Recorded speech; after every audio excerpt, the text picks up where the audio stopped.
Good evening. Thanks for everyone's attention. My name is Kiran Malhotra. I'm the Executive Director for TiE Silicon Valley, and I'm delighted to welcome you to our panel this evening. As you can see, we have a fantastic panel for you, and they will be introduced shortly. But what I like to do is an introduction on TiE for those of you in the audience who may have not been to TiE, who don't know much about TiE. I like to give a little context to you to tell you who we are, why we are. So, first of all, how many members do we have in the room? Members. How many non-members? Oh, great. Great, Patricia. You guys can all stop off over here and join up for TiE, because I know after you hear this panel, you're going to want to run up and sign up, because we have 50 of these kinds of panels during the year, plus our big conference. So we were founded in 1992, right here in the Silicon Valley, by a group of entrepreneurs, or a group of folks that came mostly from South Asian region, and they came here and became successful beyond their wildest dreams and imaginations, and they did this with very little support and really the education that they had in their brains. And they said, you know what, we didn't have a lot of support, we would like to help other entrepreneurs succeed. So that's what they did. They came together monthly, and they would tell their stories, and they would bring other successful entrepreneurs of their time to tell their stories, and they would mentor entrepreneurs, and lo and behold, here we are nearly 20 years later with 57 chapters in 14 countries, and the sole mission is to foster entrepreneurship. So if you are thinking about becoming an entrepreneur, you are an entrepreneur, you're supporting an entrepreneur, you are welcome at TiE. We have three major stakeholders of TiE, and those are, a lot of you are member community, and we have a second kind of member community called the charter member community. The charter members are really the backbone of the organization. They are very successful entrepreneurs, they're very high-level corporate executives or academics, and they're invited to be part of this group. And we ask of them one or two very important things. We want their time, and we want their intellectual capital, and they give that to us freely. In fact, they serve as our mentors, they serve as the chairs for these programs, and they serve as conveners for TiECon, and they give back of their time very freely. In fact, they pay TiE, and then we take from them, which is a pretty unique model. So we have several charter members in the room today. Can you raise your hands for me? Really high? Really high? So they're all kind of clumped up around here, a few over here. But I would, if I were you, I would find one of these folks, go and sit next to them, because they have great connections, they've got great expertise in the Valley and around the globe, and I assure you, you will find a mentor, a friend, somebody that you can really value in your entrepreneurial life. I would also like to thank the charter members for the contribution that they give to TiE. Our third category of stakeholders are sponsor community. So the charter members are the backbone, the sponsors are the lifeblood of TiE. So our sponsors come from all of the kind of ecosystem that you see that builds the Silicon Valley, from the VCs to the corporates to the law firms, the banks. All of them come together to support TiE because they'd like to be part of this ecosystem, and we thank them for their generous support and sponsorship of TiE. And then we have a fourth category of stakeholder, and that comes from all the other three, and that's the volunteers, which makes up the members, the sponsors, and the charter member community. So everybody that you see, except for myself and my staff, is all volunteers. The chairs of the programs, the folks that are helping us at the doors, the board members are all volunteering their time to help make this organization a success. So we thank the volunteers tremendously, because this does not work without all of you. As I mentioned before, we do about 50+ events like this throughout the year. Most of them are held here at our conference center, so we have them along all of the special interest groups, from cloud, wireless, Cleantech, energy, all of the ones that you can think about in the Valley we have. We have the TiE Institute, which is our sort of educational boot camp for entrepreneurs, how to build your business, how to grow your business, that kind of thing. We have our networking mixers, which are, you know, come here, meet folks, and network. It's kind of an open forum to do that.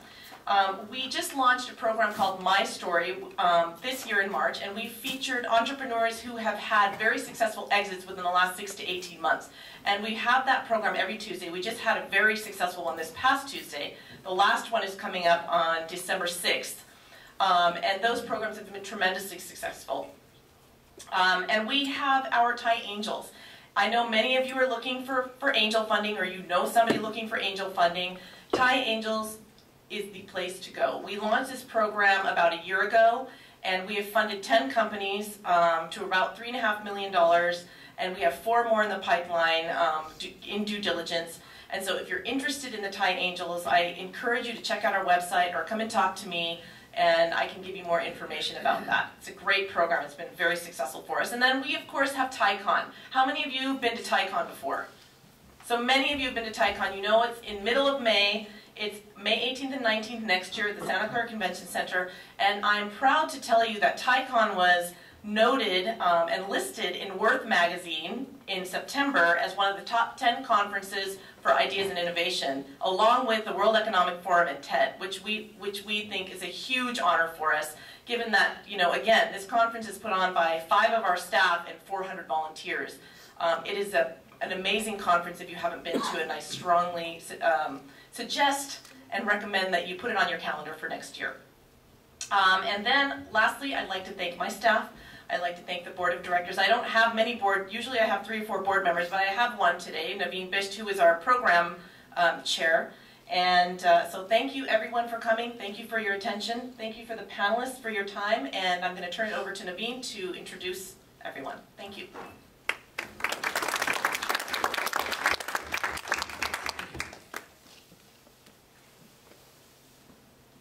Let's give a big round of applause to Kiran, Patricia, and all the volunteers. And those who want to become volunteers, please feel free to contact Kiran, myself, anytime after the event is over. So we really love to have as many of you interested in helping us.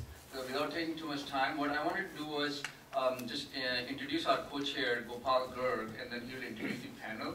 So actually, as Kiran mentioned, what we do is a number of programs around industry sectors which are in, which are currently in, you can say, I don't want to call the word hype. I know that's one of the titles of the talk is, but which are in trends. Like, for example, we have social media. We used to call it internet and software before we changed it to social media this year, since that's the buzzword. And then we have cloud, as well as life sciences, and energy. It used to be called Cleantech, now we call it energy. So each of them is chaired by 2 highly accomplished individuals. Sometimes, like in energy, we have another co-chair, Armando Parker, who couldn't be here today.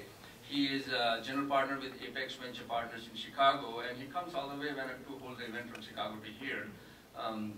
So he is an investor in a number of energy companies, including Suniva and some few more. What I can remember. And then Gopal is Vice President and General Manager at MEMC. He's had a lot of experience, including startup, which was acquired by Cyprus. Then he was in Cyprus for a number of years. In fact, he has 2 of his colleagues also here. So without taking any more time, I'd like to welcome Gopal and our highly accomplished group of panelists. I really appreciate some of them, like Chris from Goldman Sachs today. He just sent me an email last week. He said, I'm landing at 4, will I be able to make it? I really appreciate your coming right from the airport over here, and a lot of them, including Paul, all the way down from Oakland to from San Francisco and all over. So really appreciate it very much. And let me introduce Gopal, and let's give him a round of applause.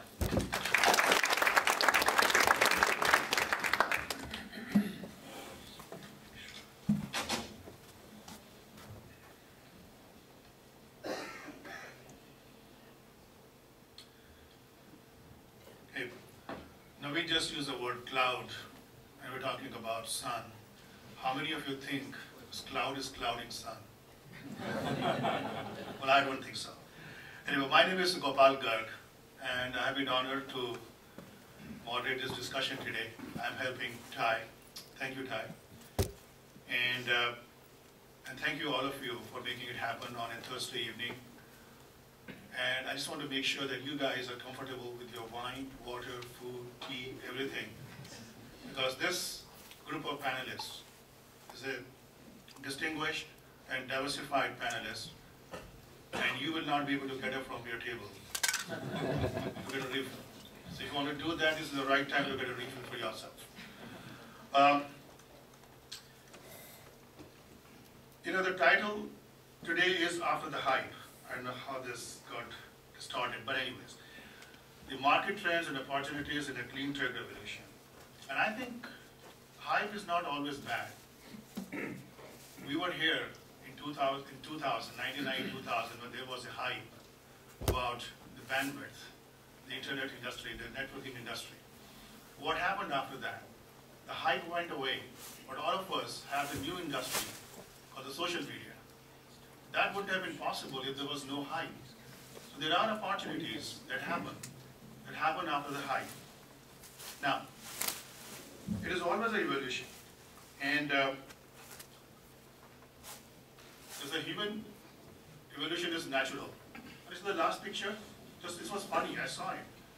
As we're evolving, we're consuming more and more energy in some form or the other. And how we're consuming that energy? We're consuming that energy at the cost of consumption of natural resources, which is also natural. But the ideas that you guys bring in, and our panelists see it happening in every day, they're also natural. There is no dearth of ideas and opportunities that we can bring in into the clean tech industry with your support. So, before I introduce my panelists, and we start this discussion, let me ask you, is the clean tech industry down but not dead, or is it dead meat? How many of you are in the first picture, down but not dead? Please raise your hand. Okay. How many of you do you think is a dead meat? Nobody. So a lot of people, so that is an endorsement of today's discussion. There are opportunities. Let me introduce my panel. Chris, can you tell me about yourself? Sure. Hi, I'm Chris Button. I work at Goldman Sachs. I cover clean technology and renewables. My history dates back to tech, so when I think of hype, I feel like I've been involved in probably 3 different hype cycles, 2 of which have turned into real industries, one of which we're going to talk about tonight. So I worked in the CSFB technology practice for about 12 years before coming over to Goldman, and I'd say the first hype cycle was probably optical networking, so I sold and tried to take public a couple of what we call all-optical switches, which I think some of us are familiar with up here. And in 99-2000, it's probably 8 to 10 years ahead of its time. Now I don't think we have a core problem in optical switching. We've got an edge problem because of social networking. So the stories that didn't succeed in 2000 are now some of the most important elements of the network today. Second hype cycle, I would say, I took a company public called 3PAR, which some of you probably know, which we call grid storage, or the foundation of cloud computing, both them and VMware as well. And second hype cycle, that was a company, 3PAR was a company that nearly went out of business early in 2000. Got public, eventually sold for, I want to say, a couple $2 billion, $2.2 billion. And is, I think HP is going to use it as the foundation for cloud computing. Again, another hype cycle, early 2000, turned into what is core computing today. And so now I spend 100% of my time in clean tech. I think I might have taken one of the companies that kicked off the second hype cycle public, Codexis, a couple of years ago, which opened up the market, and then we took Amherst public, we took Solus public, took Kior public, all companies in bioconversion. We have Silver Spring Networks on file. Companies that I think you may consider hype now, but I fully believe that in a couple of years down the road, we're going to find these all to be major industries in and of themselves. And so maybe that was longer than you wanted, but no, it is perfect. Okay. So that's what I do today. I'm focused on the next hype cycle, which I think is going to turn into, unlike the other ones, single large industries, multiple massive industries. Wow, you set that bar pretty hard there. I think mine could be done in about 45 seconds. So, my name is Nick Mignano. I'm a partner at Crosslink Capital. It's a 23-year-old investment firm. We manage just over $2.5 billion. What's interesting about Crosslink is that we are a stage agnostic in every sense of the word, in the sense of we do both public and private. So we've done, I don't know, 15 to 20 deals this year where we wrote checks less than $250,000. And then on the public side, we'll write checks as high as $35 to $40 million. So gives you a bit of an idea of the span of investments that we'll do. And the reason for that, and quite frankly the reason why we invest in clean technology or energy tech is that the number 1 or 2 players in any given space take 90 to 95% of the profits. And so when you look at where value creation happens, it happens in the winners. Sometimes those individuals sit in the public sector. An example of that for a lot of the networking guys here is 10 gigabit Ethernet, right? Tons of money have plowed into those companies in the private markets, and there was really no opportunity. So it was a much better investment to own Broadcom than it was to own the 5 to 10 different examples of Broadcom in the private markets. And so we don't like to think about the world in public or private, but we like to think of the world in winners and losers. And in any type of situation where you can find the winner, there's a great company to be formed or a great company to invest in. So when we look at the different sectors we invest in, it's core technology, which goes from guys like Blue Arc, which was one of our investments, which we sat on the sidelines for a long time being like, why is everybody getting bought but us? We just sold for $600 million to Hitachi. To investments in semiconductors, to LEDs, to phosphor companies, to software companies that do energy tech, all the way to social media, which our largest investment is Pandora. So, you know, we span the gamut of types of investments and sectors of investments. And we continue to plow money into clean technology because we believe that longer term, there's real companies to be made here. That was a good 45 seconds. Hi, Tim Derrick. I'm Vice President of Global Services at SunEdison, and if we're tracing our hype legacy or lineage, mine may be different. It goes back in the renewable energy space to 2000 when I was with Enron. A different type of hype, energy deregulation trading. But from Enron Wind actually, those assets were acquired by GE Wind. I spent 4 good years there, and then came over to the solar space in 2005, where I worked for a small developer, and then started my own company in 2007. So I would qualify for the group of successful exits in the last 6 months. We sold my company, Axio Power, a utility-scale photovoltaic developer, in June to SunEdison.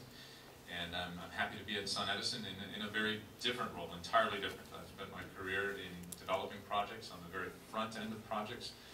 And I somehow ended up on the completely other end of the spectrum, which is being responsible for operating projects, and beyond operating solar projects, seeing how we can extend our relationships with customers to other energy services, building energy management, a whole host of opportunities with our distributed generation customers. Thanks, Tim. Hi, I'm Mike Brooks, and I don't know what hype is. I've never hyped anything in my life. I work for Chevron Technology Ventures. This is my 3rd tour of duty with Chevron. I worked for Chevron twice before, and I started my life as a chemical engineer, did process work, and graduated into advanced control instrumentation at Exxon for a number of years. Done 4 startup companies, all in IT related to manufacturing. And well, I was with a startup company a number of years ago, about 7 years ago, and it wasn't going so well. And my wife said to me, well, Mike, you're going to get a job and pay the mortgage, or we're having a different conversation. So here I am working for Chevron again. Chevron's been in this space for 11 years, and we've shared some of the successes, some of the names that I've heard as we came along here. So we've been doing 11 years. I think we've developed quite a good reputation for how we invest. We don't manage a closed-end fund in the way that the external VCs do. but we manage very carefully.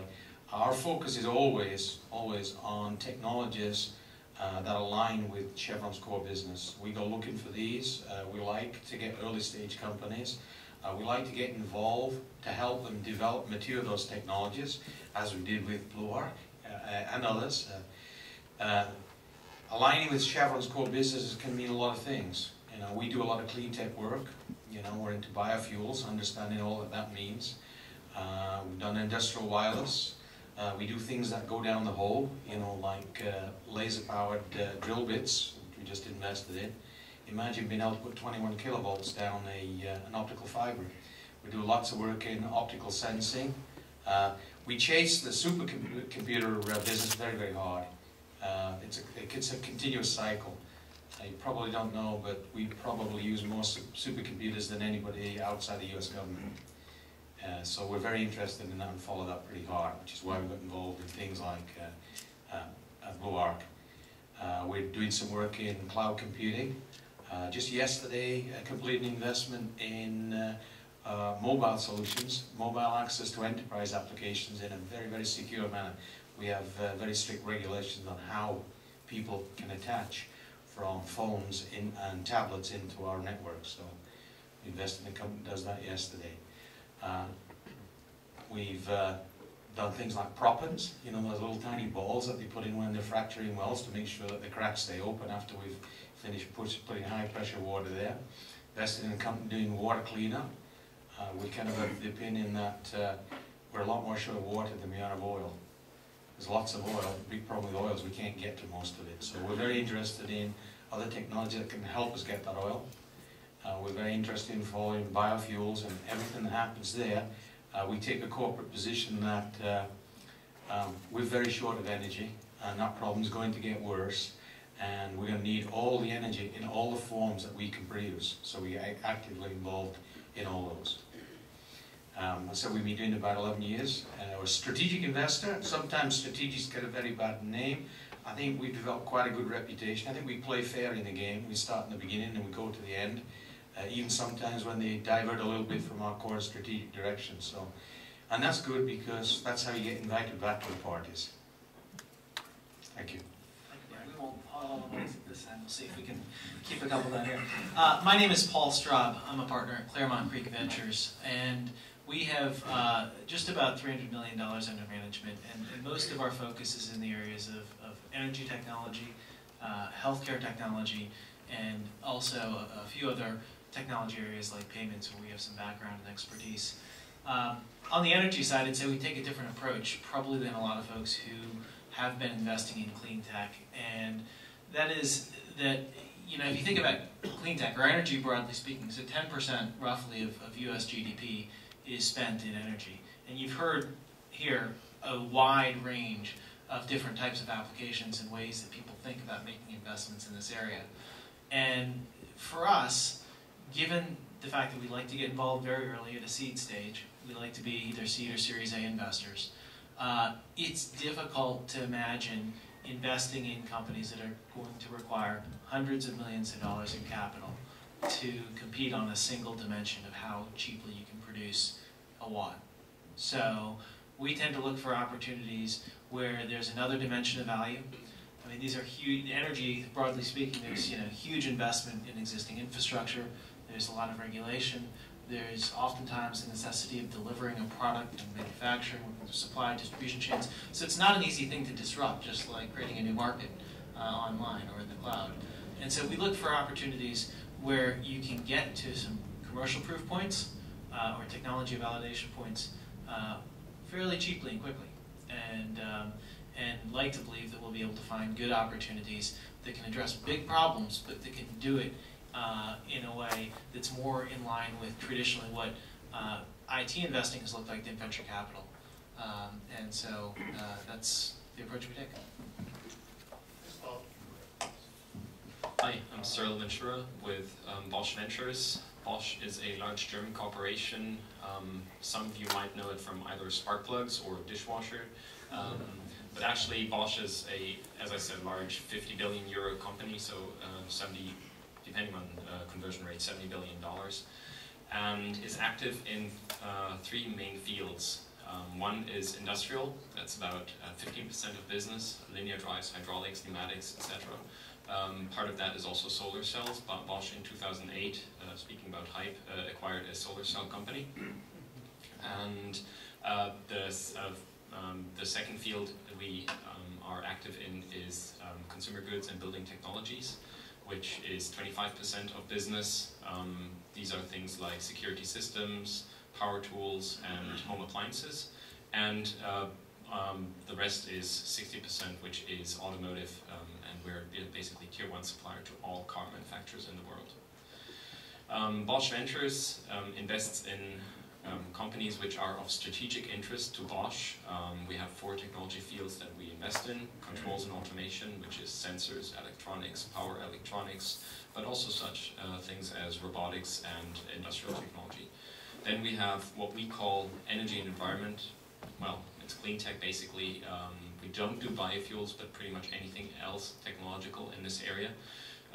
Things like local generation, local storage, energy efficiency, building technology, and also water.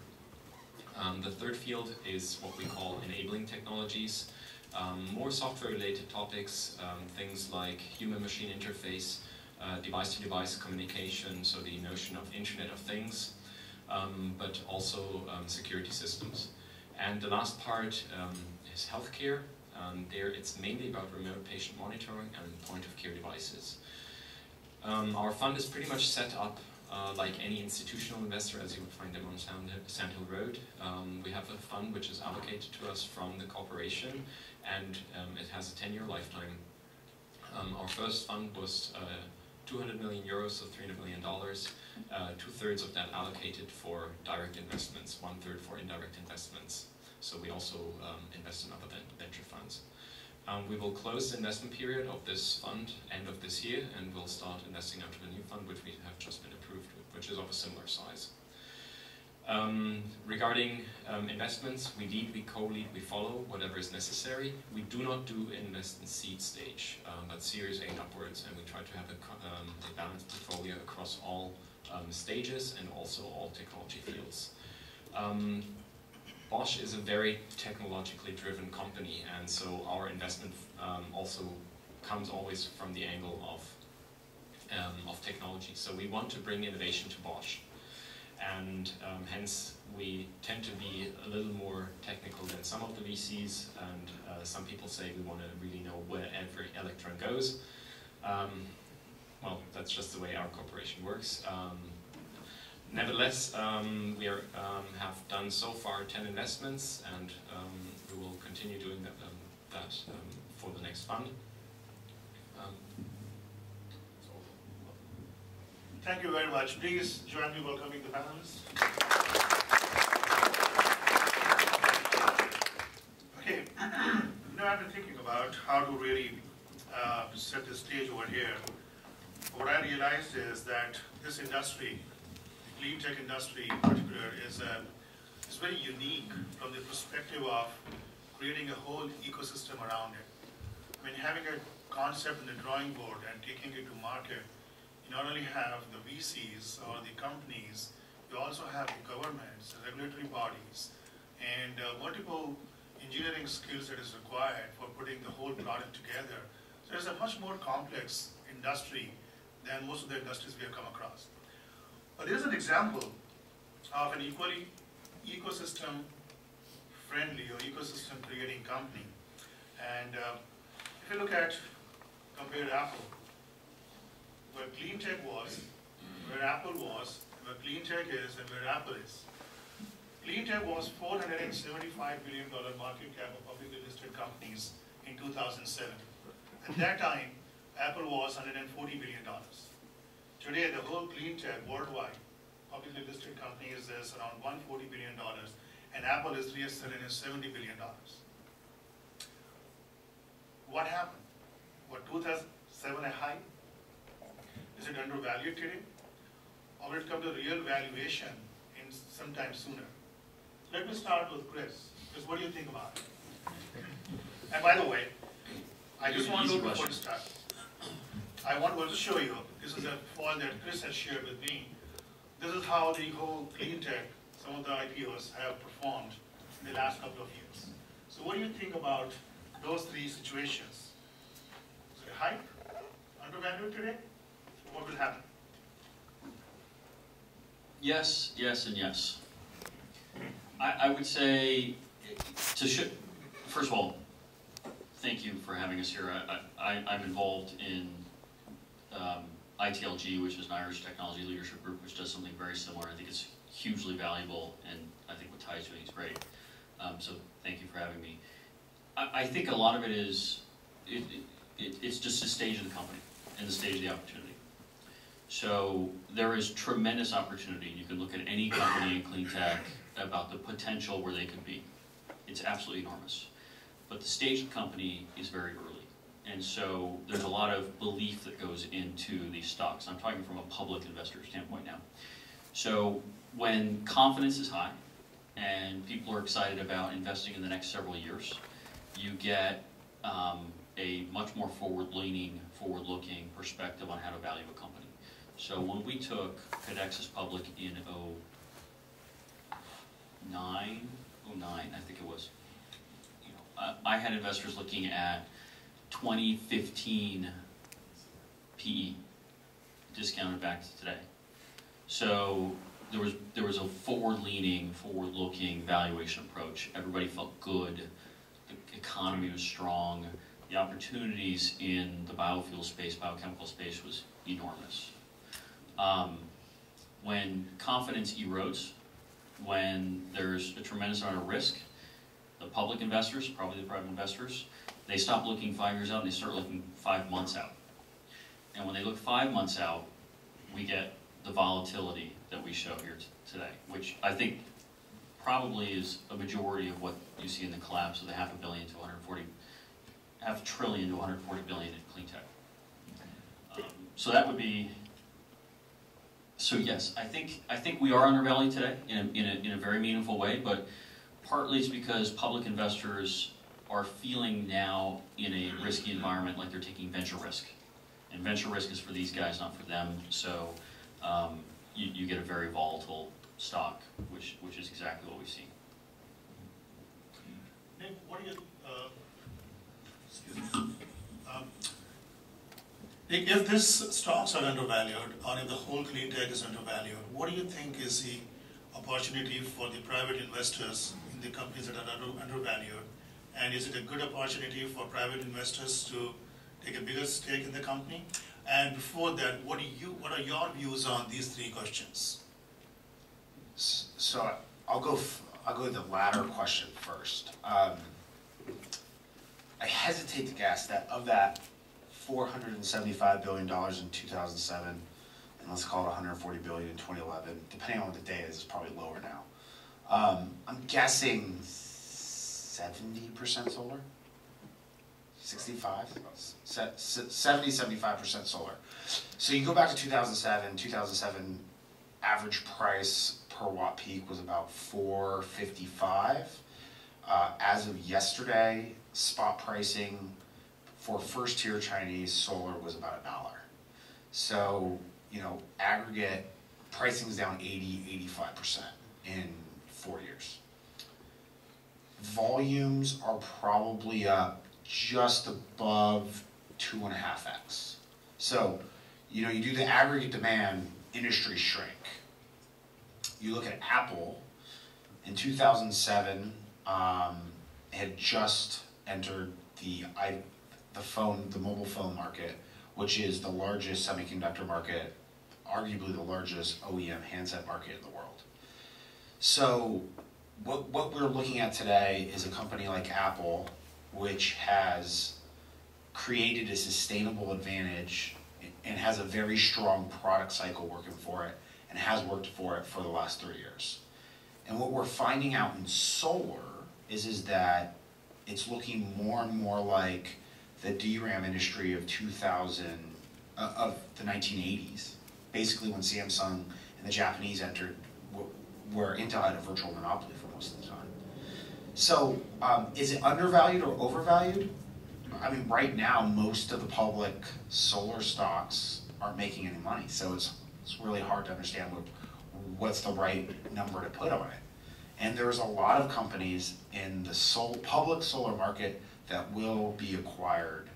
And so there's going to be a huge consolidations industry, or huge consolidation is going to happen in the industry over the next 18 months. And then it is going to be a very, very interesting time to own solar stocks. Like, there's going to be a lot of money to be made in the public markets once consolidation happens. But as it sits right now, it's hard to pick who the winners and losers are in the market. To answer the second part of where opportunity sits, we found one of our best investments was a company called Yipes. Yipes was a company we invested in 2004. It was a network telecommunication company. It had gone bankrupt twice. It had been recapped twice, and we had just recapped it for the third time. So when we entered the capitalization of the company, there had been $375 million, I think, that had gone into the company. And I think our pre-money on the round that we entered was $25 million pre. And it was a fantastic exit for us when we sold the company to Tata 4 or 5 years later. So there is plenty, anytime tons of capital flows into a marketplace and then the hype cycle pops, there's plenty of places to go make money. You gotta time it right, because sometimes, you know, if you would have made that same investment, did the first recap, or bought the company out of bankruptcy the first time, it wouldn't have been the right time to do it. So it's all about timing. So I think there's plenty of opportunities, and I think there's a ton of opportunities in solar, in the private markets. You just got to figure out, is it now, or is it 6 months from now? And once you get conviction around that thesis, I think you're going to watch capital get deployed fairly vigorously into the market, and I think you're going to find some very interesting investments. Okay, no, this is good. Thanks, Nick. Jim, what do you think about this? Well, it's fascinating for me to hear a little bit more perspective on public markets and technology companies. Maybe for diversity, I'll answer this question from the perspective of projects. That is renewable energy projects, which is where I've spent most of my time. Were they overvalued in 2007? Absolutely. There was a relative short supply of large and viable, well, soon to be viable projects in 2007. There was a lot of, in a different economic time, a lot of positive outlook on where renewable energy markets are going. The kind of pricing we saw for projects in 2007 attracted, in the project development space, literally hundreds, if not thousands, of entrants.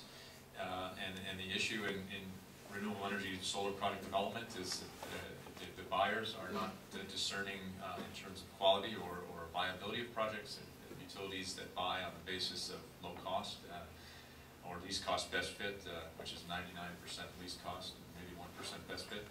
A lot of projects were awarded over time. You saw a lot of projects just bid that were not viable, but many entrants came into the space. So here we are at a very different time. The market for projects is vastly oversupplied. I think I heard a fact, and I can't be confirmed, but there was a recent bidding cycle for Southern California Edison. I think they received bids for 1,400 solar projects. I think they picked 4 or 5 out of that group, so you get a sense for the imbalance there. So are projects undervalued today? I don't think so. I think buyers are much more savvy. Buyers of, I'll speak for my company, certainly there is a large earn-out component that you have to deliver on what you bring to the table. You know, going forward, there are a lot of headwinds as described in the solar industry, in the project side of it. We're fundamentally still in a regulatory-driven world. Regulations are driven increasingly by the economic environment and the political will. It is a great market. It's still growing at 30–40%, no question, but we have to work through a glut of oversupply, and as mentioned earlier by Nick, I project in 2 or 3 years where some of the big macro indicators start moving in the right direction again. Yeah, that when the survivors or whomever is left from this consolidation, it will be a tremendous industry. I'll just throw one more thing out there with regard to energy and a driver that you may not be aware of. Is really the price of natural gas is at almost a historic low. And that is the primary competitor of renewable energy, of solar energy. So with all the shale gas discoveries and a lot of the discussion there, a lot of the new reserves, our market just got a lot tougher in terms of having to compete with incumbents. So I hope that presents a little different perspective on valuation. No, that's very good. I think it was a good way of looking at the project-based economics as well. Mike, I think we would like to hear from you these questions with reference to, you are looking at multiple ways of renewable energy, not only solar energy. The perspective that Nick and Tim gave were more on the solar side. What do you think is the perspective on the energy generation is when you see the other biofuel or biomass and other ways of generating energy? And what do you think about these three questions with reference to that? Well, first of all, I think it's fascinating to hear these perspectives that I don't do that. I don't have to think this way. I'm thinking from a different perspective. But I have a different one. And I don't think it's quite as clear-cut to be one way versus the other.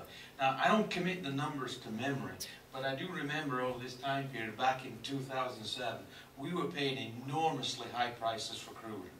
That's not the position that we're in. What I do know is that all boats rise and fall on the tide. And I think a lot of that has gone on. And it can't stay where it is. The demand will increase, and when the demand increases, the price will go up, and so will the profitability of all the projects that we're looking at. I think that's a given. When it might, I don't have a crystal ball, I can't tell you that.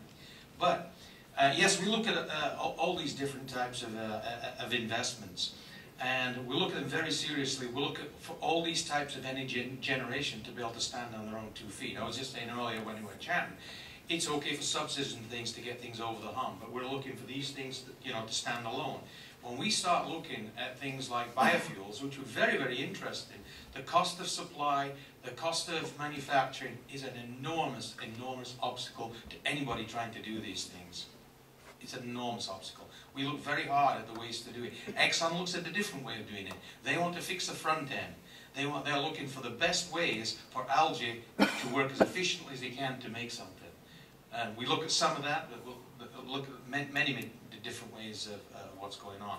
And I said earlier, one of the things that happens here is that all these things, all these energy prices, notwithstanding the things that you said about natural gas, are forced by the cost of crude and the cost at which an oil company can develop transportation fuels. And I've said there's nobody sitting at the gas pump waiting with an extra $1 per gallon to buy your stuff because it's green. There's nobody there. Perhaps there's some work that we ought to do to try and create that demand. Actually, there are two guys. They're in Berkeley and they're driving Volvo 164s. They fill it up with that stuff made from chicken fat, But the reality is the demand to pull it through is not there. And the cost of manufacturing through a lot of the process that are happening in biofuels is exorbitant. And the other thing is that, and one of the ways that we try and help is to help these companies that we get involved in to understand where the value fits in the value chain. Because the idea that you can build a drop in diesel, I don't think it works too well, especially with the margins the way they are. If you understand how the value chain works for making middle distillates in diesel, we don't make diesel, we make 7 different things in 7 different tanks, and then we blend to diesel. And trust me, some of those things in tanks are worth far, far more than others. So if you've got Cleantech, with bugs or microbes or pyrolysis or whatever chemistry you've got, if you've got something and make something, then make something where there's a margin. Make one of those additives that can be dropped into the current value chain that, for example, can be blended into diesel. If you can do that, you might be able to make something that has a margin 20 or 25% above the cost of diesel. Now you've got an opportunity to make a business.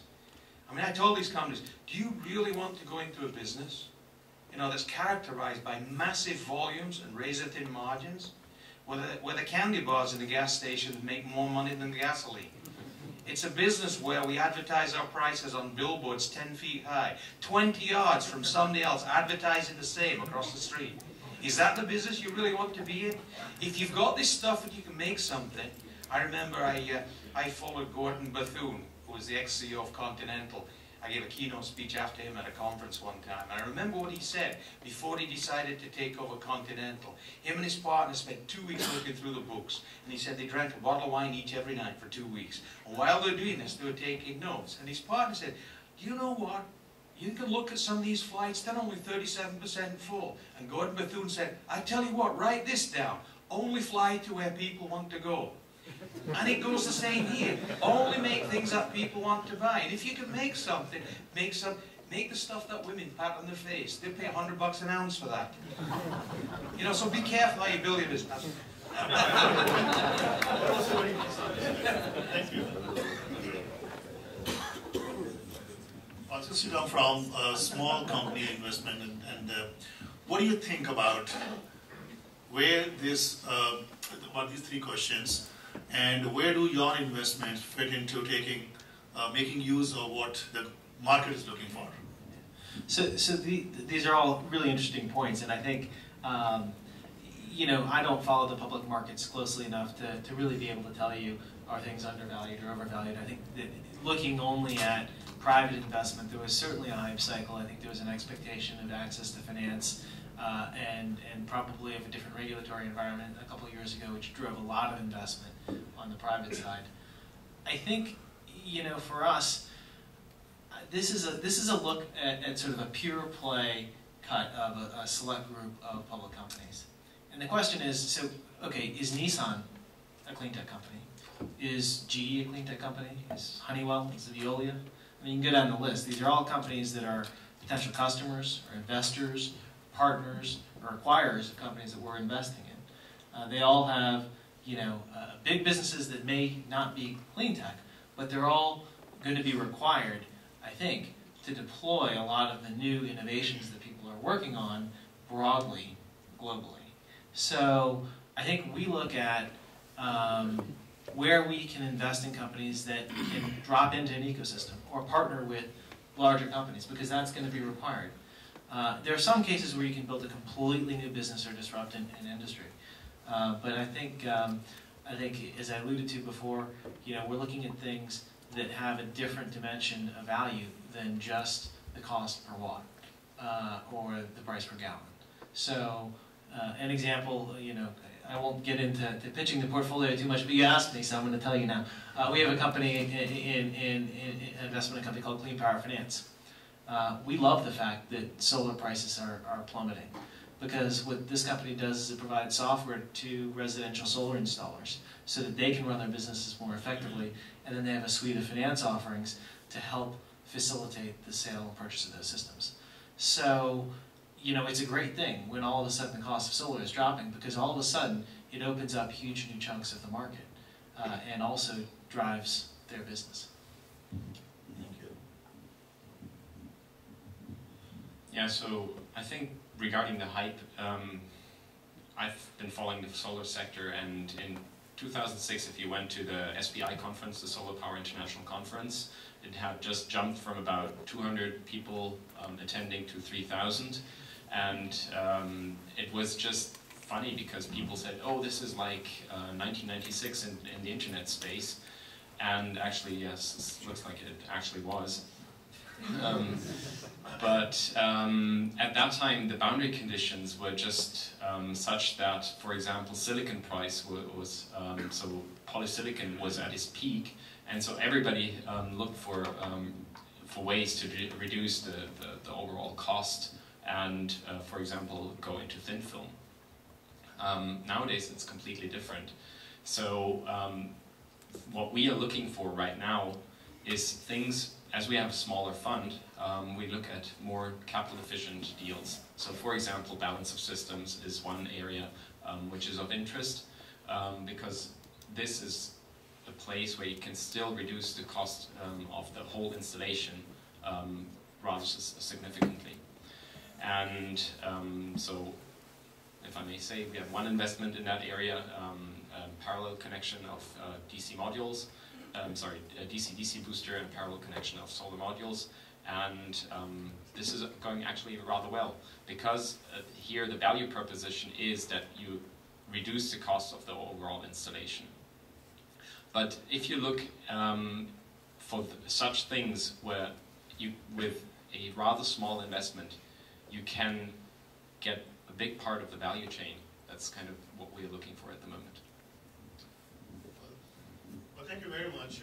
And I think this gives a whole lot of perspective to us on the solar industry. But as we're talking about the clean tech industry is, although we said, Nick said 60% of the industry is solar industry, the clean tech is not solar industry alone. It is the entire ecosystem that we work with. And there's multiple things. As a matter of fact, when Dr. Cyril was talking about, I was just thinking he's from Bosch. And when I was a kid, I started to learn driving a scooter. I don't know how many times I cleaned the spark plug, and my hands used to be all dirty and black. And I should have been thinking at that time, there got to be a clean tech technology for this as well. So as you look at this picture, the clean tech is not a one single technology, it's a huge undefined market space. We have solar, we have wind, we have the LED lighting, we have car charging, we have biofuel, building automation, changing the whole infrastructure.